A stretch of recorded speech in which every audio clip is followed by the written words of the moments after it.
आज हम विचार दर्शन में एक नए विषय के साथ उपस्थित हो रहे हैं। विषय है पुस्तक में को मानव जिस रूप में चाहे उपयोग करे, अनुपयोग करे, उसे पढ़े या ना पढ़े, उनमें लिखी गई बातों से जुड़े या ना जुड़े, मानव के किसी भी तरह के क्रिया एवं कलाप का कोई प्रभाव पुस्तक में लिखी गई बात एवं चीज़ पर नहीं पड़ता है। जो कुछ भी प्रभाव पड़ता है वह मानव के ऊपर पड़ता है। इसका कारण यह है कि पुस्तक स्वभाव से जड़ होती है और उसमें जो लिखी गई बातें होती हैं वे विचार एवं भाव होते हैं, वे निर्जीव होते हैं, उनमें जीवन नहीं होता है। इसलिए उन पर मानवीय क्रियाकलाप का कोई प्रभाव नहीं पड़ता है।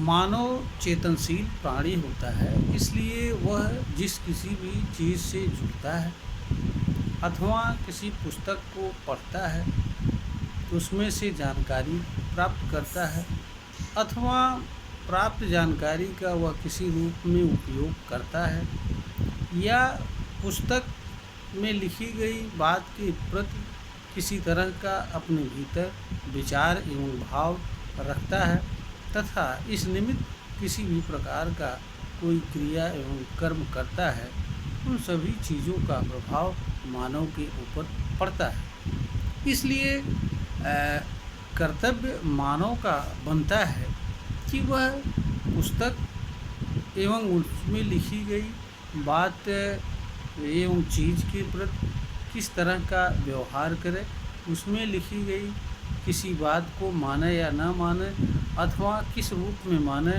तथा इसमें लिखी गई बात एवं चीज़ के प्रति किस तरह का विचार एवं भाव मनुष्य अपने ऊपर रखे। मनुष्य किसी पुस्तक में लिखी गई किसी बात या चीज़ के कारण अथवा किसी अन्य कारण से जो भी क्रिया एवं कर्म करता है अथवा किसी भी तरह का मानवीय क्रियाकलाप करता है, उसका सीधा असर कर्ता अर्थात किसी तरह के कर्म को करने वाले व्यक्ति पर पड़ता है।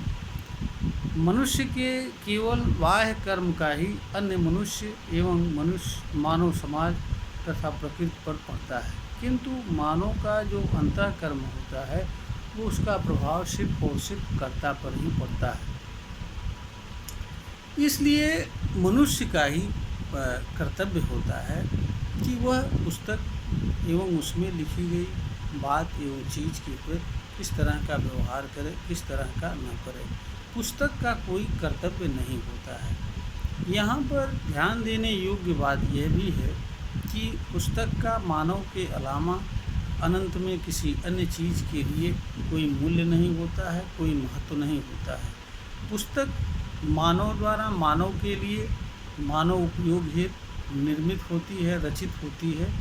यह अलग बात है कि धार्मिक ग्रंथों को ईश्वरीय संदेश, आसमानी किताब या ईश्वरीय वचन बताया गया है, जबकि वास्तविकता इससे परे है। कोई भी पुस्तक जो भी होती है उसमें विचार ही होते हैं, विचार के अलावा कोई अन्य चीज़ नहीं होता है।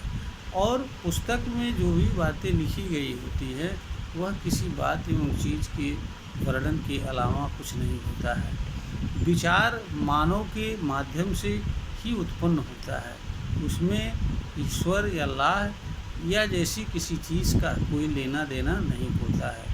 मानव के भीतर विचार उन्हीं चीज़ों के संबंध में बनता है जो चीज़ें मानव से किसी रूप में जुड़ती हैं और मानव पर प्रभाव डालती हैं। जो चीज़ें मानव से जुड़ती नहीं हैं वो चीज़ें मानव पर किसी तरह का प्रभाव नहीं डालती हैं। जैसा कहा जाता है कि ईश्वर अल्लाह का कोई रूप स्वरूप नहीं होता है, उसका न कोई रूप होता है, न रंग होता है, न अपना स्वतंत्र अस्तित्व होता है। तो जिन चीज़ों का कोई रूप एवं रंग नहीं होता है, स्वतंत्र अस्तित्व नहीं होता है, उनका कोई कलर नहीं होता है, ऐसी चीज़ें मानव से जुड़ती ही नहीं हैं, इसलिए मानव पर किसी तरह का कोई प्रभाव नहीं डालती हैं। दूसरी बात यह है कि किसी भी तरह की संदेश, वाणी एवं वचन लेने देने के लिए दो अस्तित्वमान चीज़ों का होना आवश्यक होता है,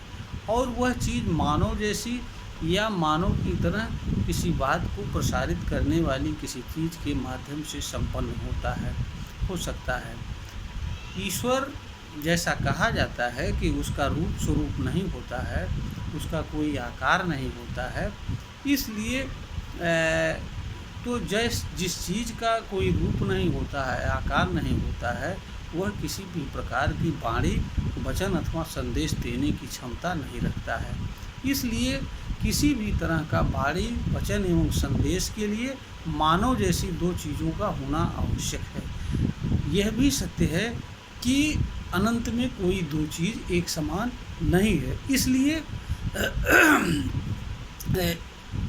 मनुष्य जैसी कोई दो चीज़ एक समान नहीं है, और ईश्वर सर्वथा मनुष्य से भिन्न होता है।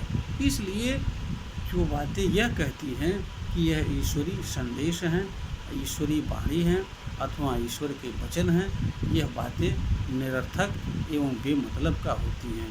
इनका सत्य से कुछ लेना देना नहीं होता है। किताब चाहे धार्मिक हो या कोई भी हो, उसमें किसी तरह का विचार या किसी तरह का विचारधारा ही होती है, इसके अलावा और कुछ नहीं होती है। विचार एवं विचारधाराएं मानव के लिए मानव के माध्यम से सृजित होती हैं और मानव के द्वारा उपयोग अथवा उपयोग की जानी होती हैं। मानव के अलावा किसी अन्य चीज़ से किसी तरह के विचार या विचारधारा से कुछ भी लेना देना नहीं होता है।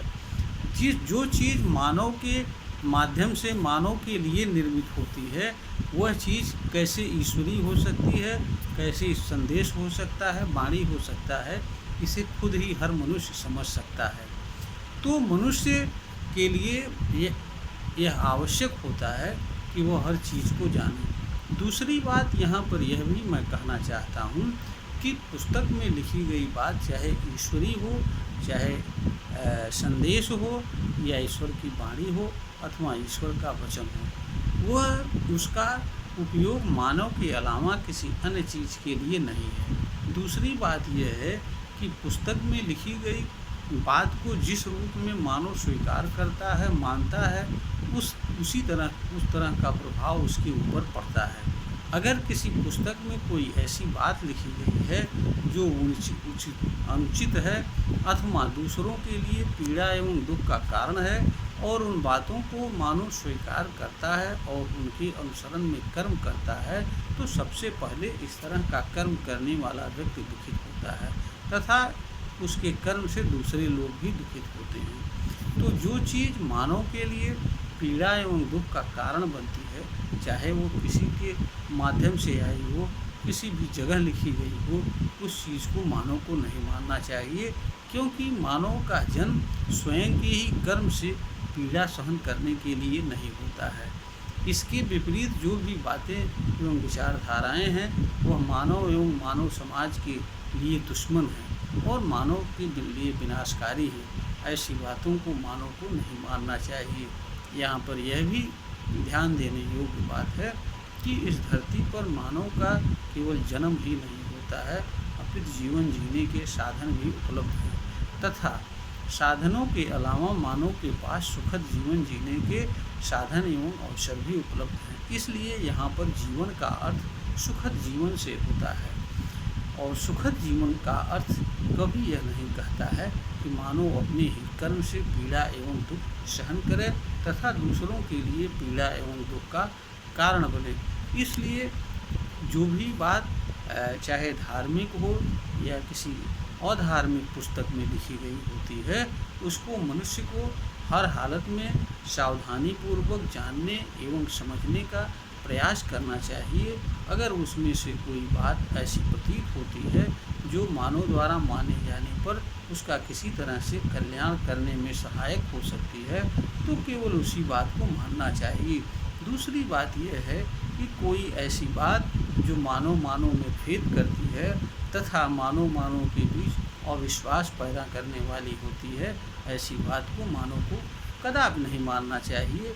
इससे मानव के भीतर भेदभाव पूर्ण विचार जन्म लेते हैं, मानवीय विकार जन्म लेते हैं और मानवीय विकारों का से उत्पन्न पीड़ा एवं दुख इस तरह का कर्म करने वाले मानव को ही सहन करना पड़ता है। इसलिए पुस्तक किसी भी तरह की हो, उसमें किसी भी तरह की बात लिखी गई हो, उसके प्रति मानव का यह कर्तव्य होता है, उसे स्वतः जानने एवं समझने का प्रयास करें।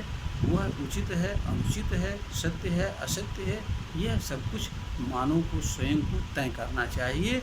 और उसे अगर लगता है कि कोई बात या चीज़ हमारे लिए उपयोगी है, कल्याणकारी है, तो उसे मानना चाहिए, अन्यथा मानव को नहीं मानना चाहिए। यह वीडियो ज्ञानवर्धन हेतु बनाई गई है, तैयार की गई है, प्रेषित की जा रही है।